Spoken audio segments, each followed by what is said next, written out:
Le damos la más cordial bienvenida a nuestro a nuestro próximo ponente. Un segundo, por favor. Producción, un segundo, por favor.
Ahora sí, le damos la más cordial bienvenida a nuestro 15º ponente. Él es el doctor Virto Hama, quien es licenciado en Ciencias de la Educación con especialización pedagógica, desarrollo de la inteligencia y educación, diplomado en educación universitaria por competencia, maestría en educación y desarrollo social, doctor en ciencias administrativas y cuenta con una amplia experiencia como director pedagógico, rector, decano y actualmente cuenta con ponencias nacionales e internacionales, artículos publicados y es parte de nuestro comité científico de la revista tecnológica educativa Docentes 2.0. Él es de Ecuador y nos acompaña con el tema aplicación de los principios de la neurodidáctica en unidades educativas para mejorar la práctica docente. Bienvenido, apreciado doctor. Un gusto como siempre, esta es su casa y gracias por el apoyo a nuestro citado. Bienvenido. Muchas gracias, doctora Ruth.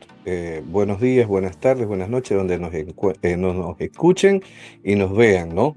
Gracias por darme siempre esta oportunidad de poder compartir estos aprendizajes, como yo les digo, y poderlos intercambiar con muchos docentes, ¿no? Quienes tienen esa pasión, esa vocación de ser docentes.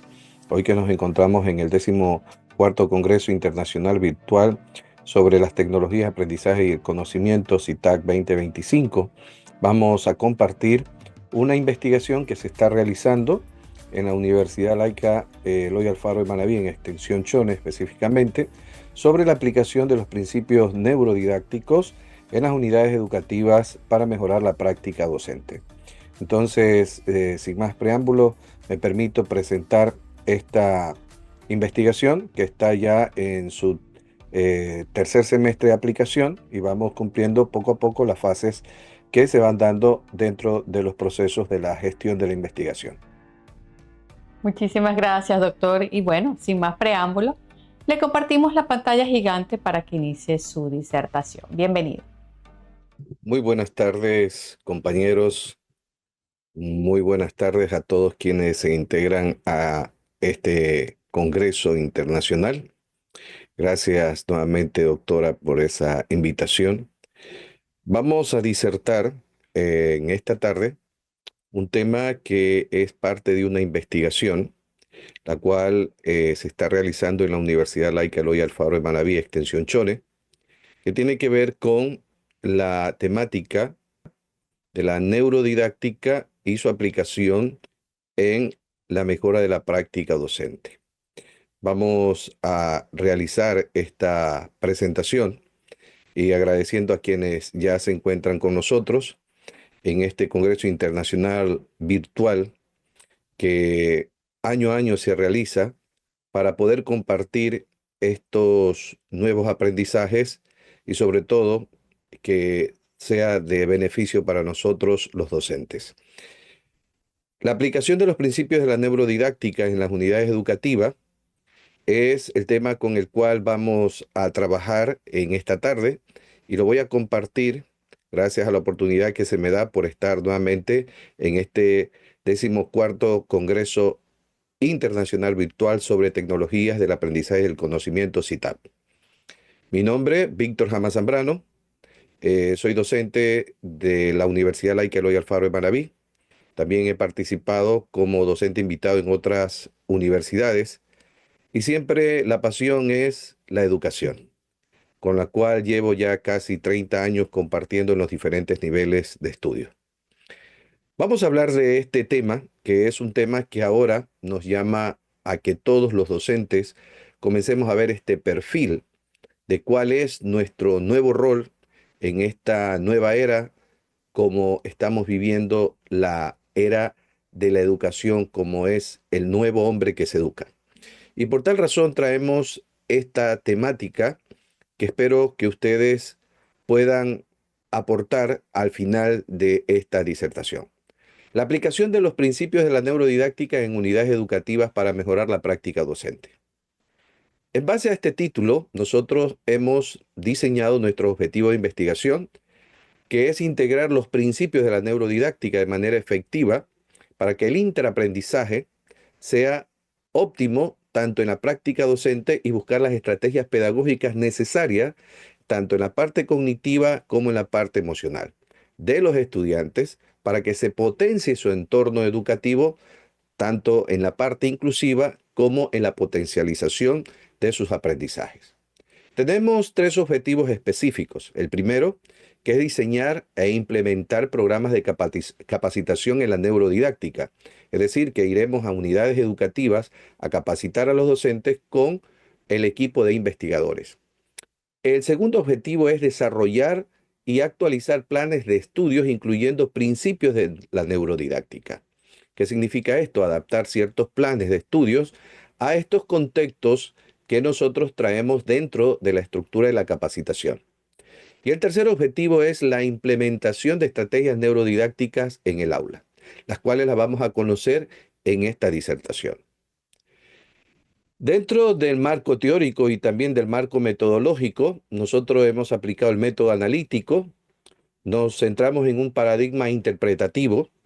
El enfoque que hemos trabajado, el enfoque mixto, vamos a tener resultados a partir de una investigación cualitativa y también de una investigación cuantitativa. La explicación que vamos a realizar dentro de esta estructura va dentro del tipo de investigación que hemos aplicado. El diseño que vamos también a trabajar dentro de esta investigación es correlacional durante las variables tanto de las neurodidácticas como la variable correlacional que trabajaremos en la práctica docente. La población que vamos a intervenir en este caso son las unidades educativas de la provincia de Manabí. La muestra que vamos a tomar son 4 unidades educativas de la zona urbana y 2 unidades educativas de la zona rural. La técnica va a ser en base a la recolección de datos a través de la herramienta de cuestionarios a docentes, encuesta a padres, encuesta a estudiantes, prueba de rendimiento académico y también entrevista. El análisis que se realizará será a partir de los datos que se obtengan. El análisis cuantitativo se efectuará a través de mediante un software estadístico, mientras que el análisis interpretativo de la variable cualitativa también llevará a cabo mediante la codificación temática de todos los datos que se vayan obteniendo dentro de las entrevistas. Vamos a partir de qué es lo que queremos nosotros en esta investigación. Y vamos a ir consolidando varios términos. Uno de los términos es docente o neuroeducador. En esta época que nosotros hablamos del nuevo hombre que se educa, también debemos ir modificando cuál es nuestro rol en sí dentro de la educación. Y cuando hablo de cuál es nuestro rol, ya no es solamente de maestro, de instructor, ni tampoco hablar del docente, sino de este nuevo neuroeducador.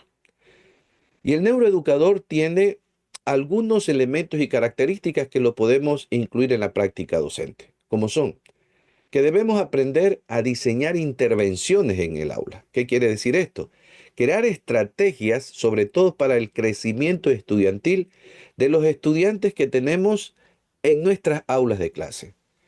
Esa neurodivergencia que ahora se presenta, debemos ahora diseñar instrumentos y sobre todo hacer las intervenciones oportunas con nuestros estudiantes. ¿Qué también trae como cualidad el neuroeducador?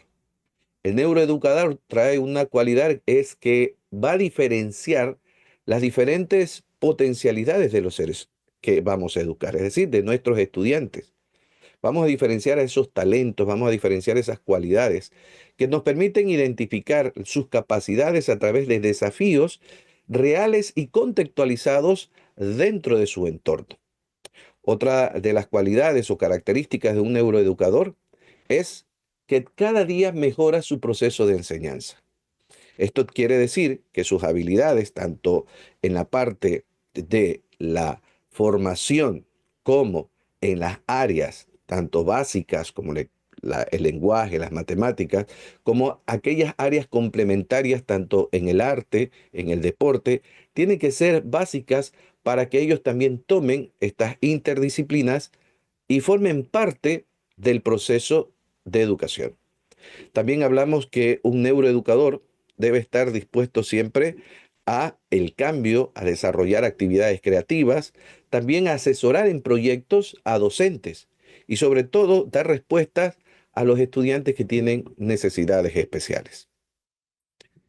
En esta parte, con las cualidades del neuroeducador, también nosotros hablamos hacia dónde vamos a apuntar. ¿Cómo crear ese puente entre el cerebro y el aula? La formación de estos neuroeducadores, que es la estructura de cómo implementar herramientas para mejorar la práctica docente, tiene que basarse en tres estructuras básicas. Primero, la neurociencia, cómo aporta la educación. En este sentido, la neurociencia trabajará en la integración emocional, partiendo del sistema afectivo. Segundo, buscar cómo llegar a través de la comunicación en el uso de narrativas que sean interesantes y motivantes para el estudiante. Y lo tercero, entender cómo aprenden nuestros estudiantes a través de estructuras que llegarán conociendo cómo funciona el cerebro. Y aquí vamos a tomar muy en cuenta lo que se llama la plasticidad cerebral. Dentro de esta eh, estructura de cómo se enlaza el puente entre el cerebro y el aula, nosotros encontramos cómo entender el funcionamiento del cerebro y sobre todo cómo aprende el cerebro. En este sentido, debemos ver que las funciones del cerebro, cómo están interconectadas en el aprendizaje. Por eso es necesario entender desde el principio cómo funciona el cerebro. Las funciones ejecutivas, ¿qué tan importantes son? Cómo las funciones ejecutivas me ayudan a entender el proceso cognitivo, cómo me ayudan a entender el proceso del lenguaje, dónde se encuentran esas áreas específicas. Enseñarle al docente actualmente, formarlo en esta estructura de la neuroeducación y que sea un neuroeducador, es que entienda qué áreas específicas ayudan a que se construya, se produzca y también se interprete, se codifique y decodifique el lenguaje. Otra de las situaciones es cómo regular los estados emocionales dentro del aula, enseñarle la autorregulación, sobre todo cómo interpretar sus emociones, sus sentimientos, cómo comprender a los demás a través de la empatía. Otra situación es enseñar dentro de las didácticas que este neuroeducador utilice procesos que ayuden a potencializar la percepción de nuestros estudiantes, cómo interpretan a través de sus sentidos los diferentes contextos. ¿Qué tan importante es la motricidad como una habilidad física y de control dentro de nuestro sistema de aprendizaje? Es decir, entender cómo funciona el cerebro y cómo el cerebro a través de sus funciones ejecutivas ayuda a que se consolide el aprendizaje. Entendiendo estas estructuras y entendiendo estos conceptos, nosotros vamos a ver ahora la parte de cómo funciona el cerebro a través de sus estructuras funcionales. Primero, el cerebro ha sido mapeado en 4 lóbulos en su corteza. Que un maestro conozca cuáles son las funciones de esos lóbulos. Que entienda que en el lóbulo frontal vamos a encontrar cómo razona, cómo planifica, cómo regula las emociones y el sentimiento los estudiantes. Entender cómo las funciones del lóbulo parietal se involucran en las sensaciones y las percepciones. Entender que en este lóbulo podemos encontrar áreas específicas para el aprendizaje de las matemáticas. Como en el lóbulo occipital encontramos la visión que nos permite, de una u otra manera, traer hacia nuestro sentido visual, desde nuestro sentido visual hasta el lóbulo occipital, las interpretaciones de figuras, formas, colores, que son parte también del aprendizaje nuestro cuando tenemos un aprendizaje visual. Entender cómo el lóbulo temporal nos ayuda a codificar y a interpretar a través de la audición, de la memoria del trabajo, también a través de reconocimientos de patrones y voces que llegan hacia nuestro lóbulo y que estos nos ayudan también a comprender y a diseñar procesos de aprendizaje.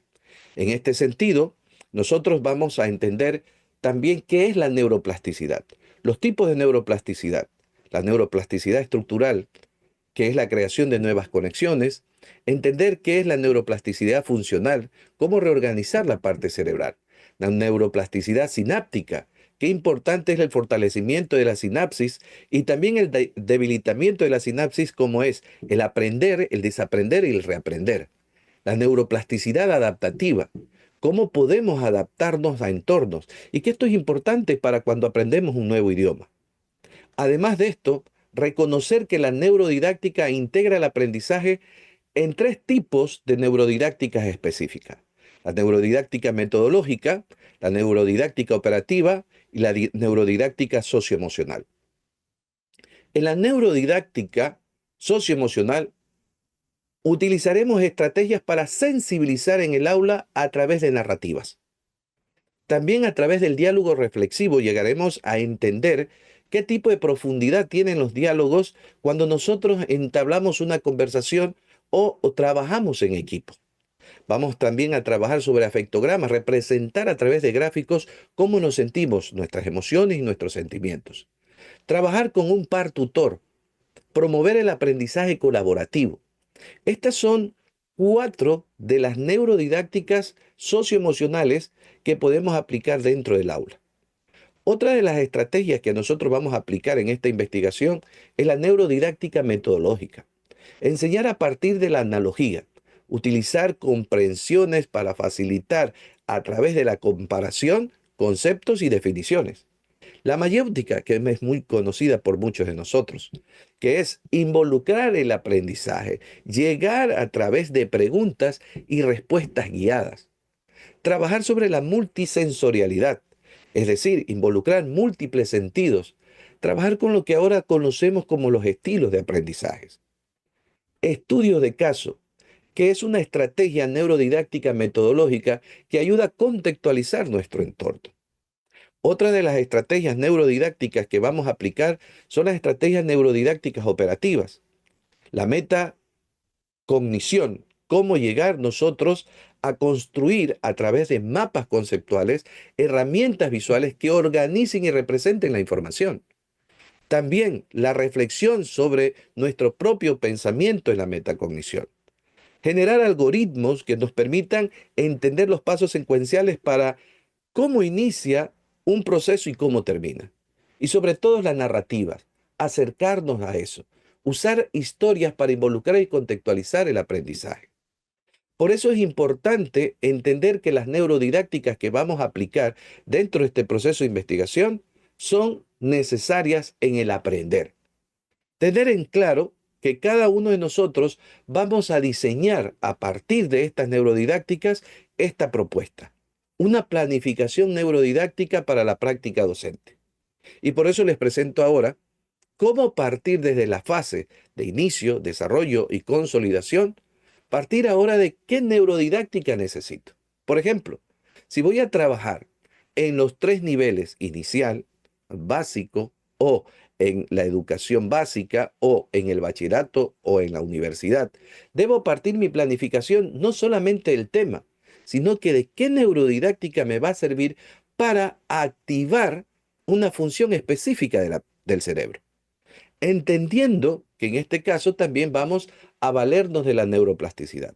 Por eso que la aplicación de la neurodidáctica para mejorar la práctica docente es una propuesta innovadora y sobre todo que nosotros como docentes debemos dar un paso adelante para poder entender a partir de la neurociencia cómo dar nuestras clases.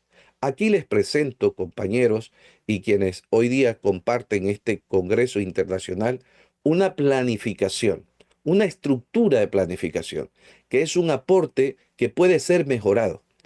Vamos a partir en la fase de inicio desde qué tipo de neurodidáctica vamos a aplicar. Y tenemos los tres tipos que hemos aprendido. Y siempre vamos a partir de la neurodidáctica socioemocional, crear una motivación en mis estudiantes. Después trabajar qué neuroplasticidad voy a desarrollar.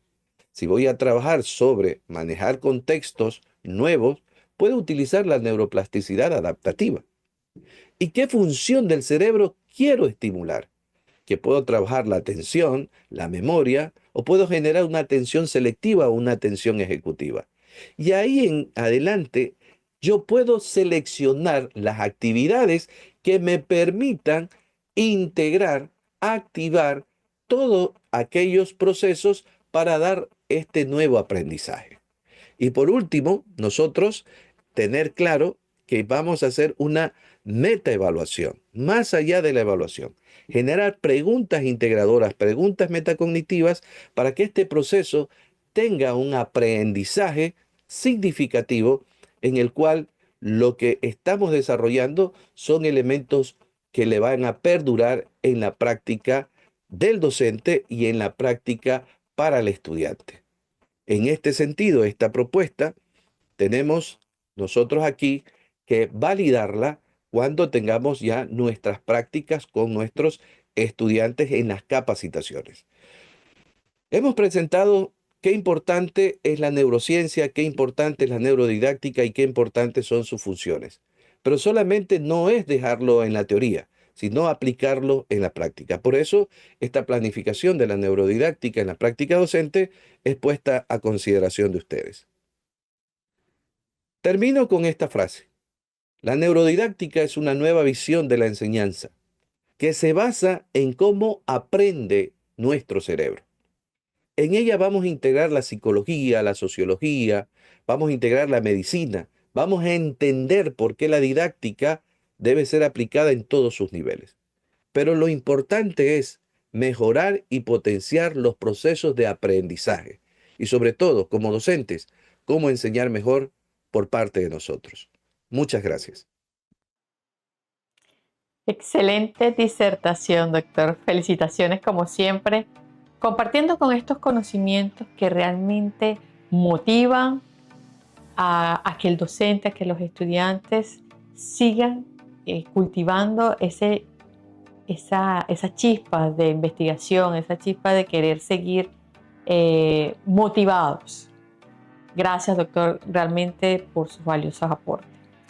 Doctor, como siempre, hay preguntas en el chat, así que permítame, por favor, compartirle la primera pregunta. Y es la siguiente. Veamos. La primera pregunta es la siguiente.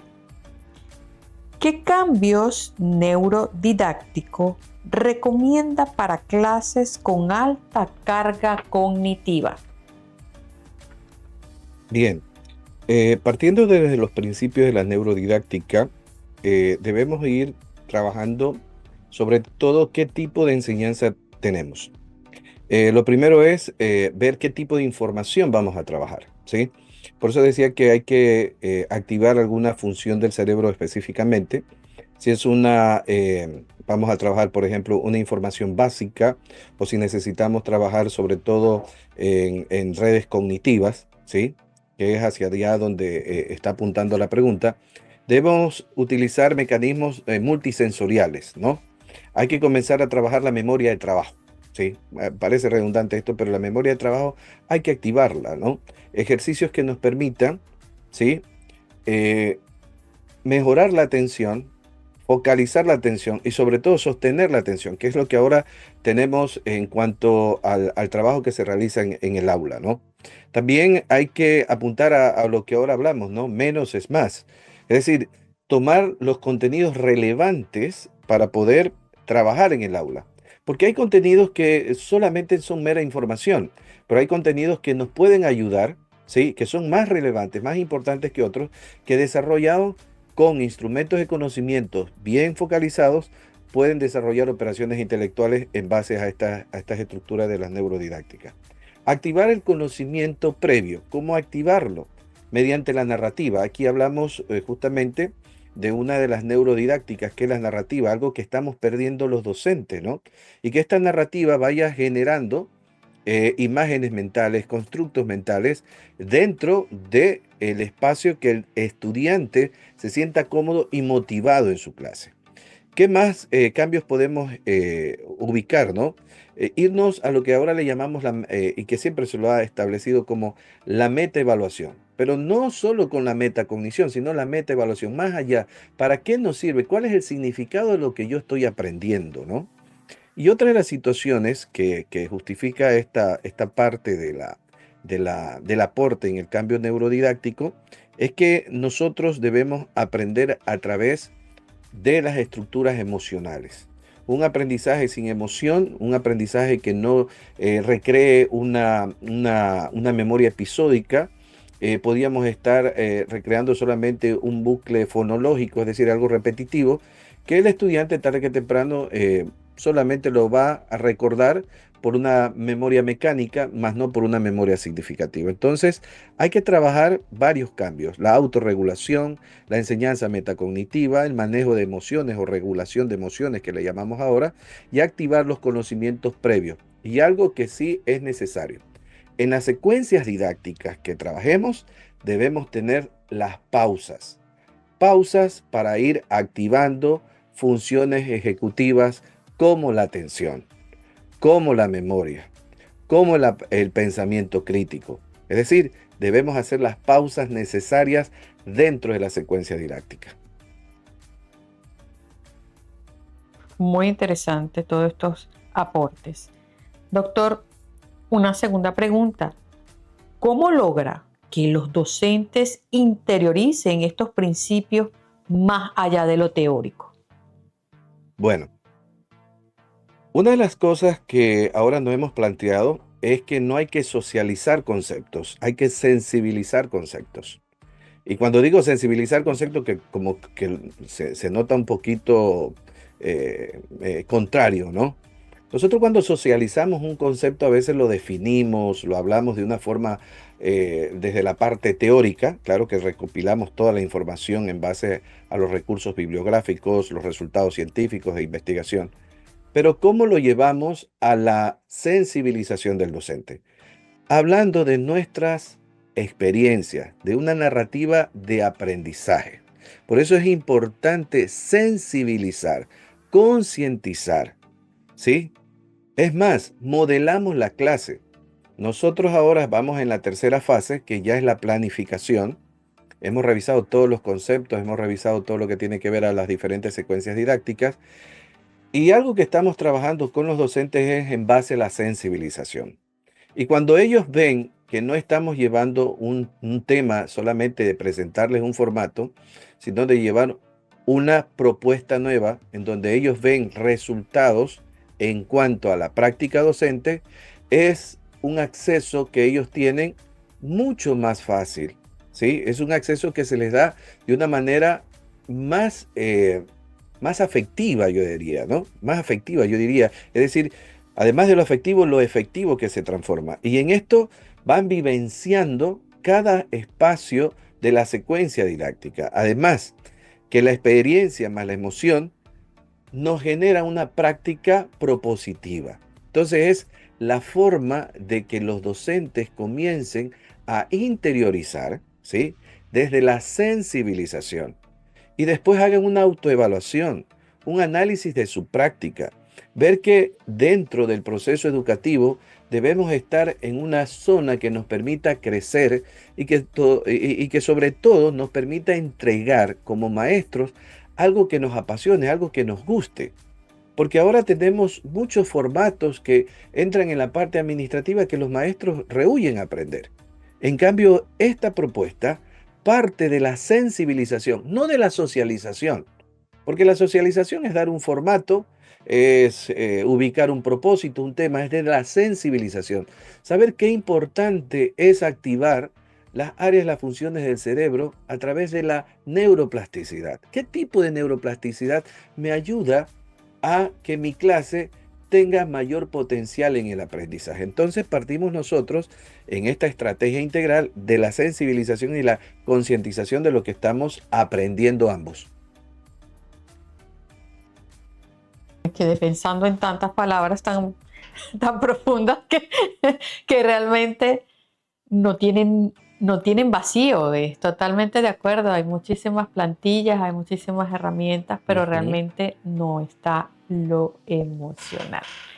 Doctor, una última, y la realiza Andrés de la Torre. Me permito compartirse. Él es de Ecuador. Doctor, ¿qué estrategias específicas sugiere para fortalecer la atención ejecutiva en adolescentes considerando la alta exposición a distractores digitales? Bueno, esa es una pregunta que ahora está hasta en nuestro contexto. El día lunes 5 de mayo se inicia el periodo de clases en la región costa. Y hay una normativa que ahora no se van a la educación básica, media y superior. Se está restringiendo el tema de los dispositivos.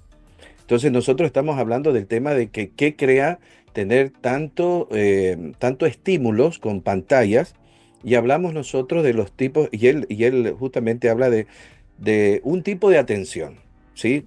Una atención sostenida. Una atención sostenida. Primero hacer ejercicios antes en cada secuencia. En esto yo quiero trabajar. En cada secuencia nosotros tenemos la secuencia didáctica, no la cambiamos. El inicio, el desarrollo y la consolidación. Pero al pasar cada secuencia hay que hacer una pausa, lo que le llamamos la pausa activa, nosotros le llamamos la pausa neurodidáctica, en donde tenemos que enfocar tipos de atención. Si voy a trabajar una atención sostenida, ejercicios de atención sostenida. Si voy a trabajar ejercicios de atención focalizada, ejercicios de atención focalizada. Si yo quiero trabajar la memoria de trabajo, ¿sí? Quiero hacer un ejercicio de memoria de trabajo, voy ubicando, por ejemplo, imágenes y les voy subiendo el nombre de la imagen más el orden de la imagen.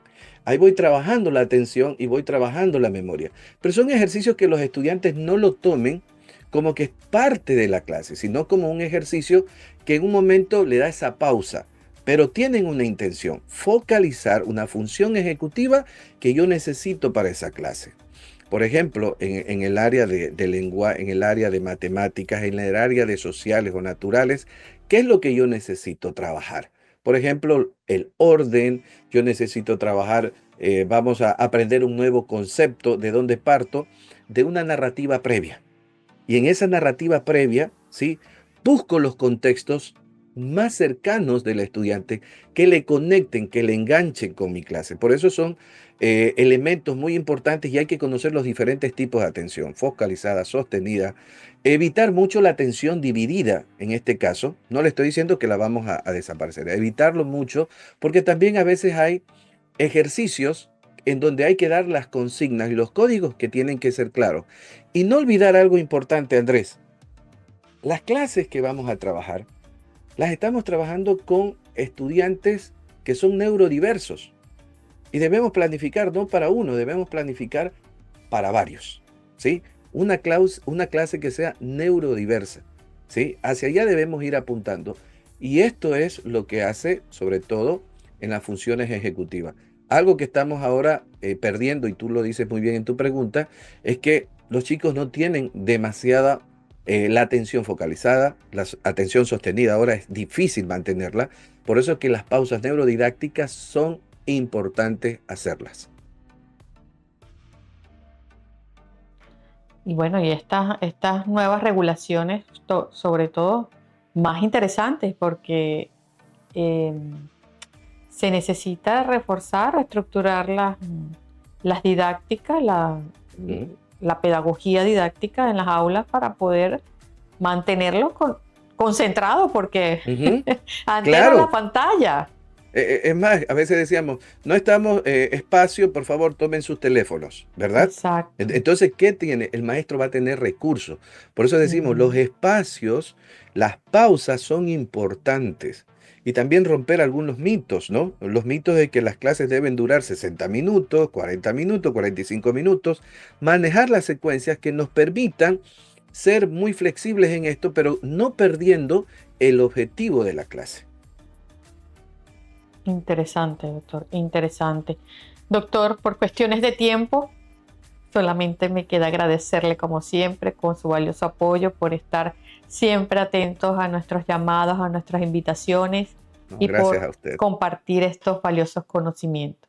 Le comparto la pantalla gigante, doctor, para que se despida de la audiencia. Muchísimas gracias. No, muchas gracias a usted. Agradecido eternamente con usted, doctora Ruth, con el equipo de Docentes 2.0 que nos permite siempre compartir estos aprendizajes. Y en el próximo congreso, que ya tenemos los resultados, esperemos que ya tengamos los primeros resultados, vamos a conversar de estos aprendizajes ya con temas más específicos. Entonces, esperemos que en esta investigación, quienes estén trabajando, quienes estén comprometidos, podamos llevar esta información, este conocimiento, este aprendizaje que siempre les digo, a varios rincones del mundo gracias a estos eventos como son los congresos internacionales. Un abrazo a todos nuestros docentes que siempre son la fuerza del cambio del mundo. Amén. Gracias, doctor. Gracias. Un fuerte abrazo.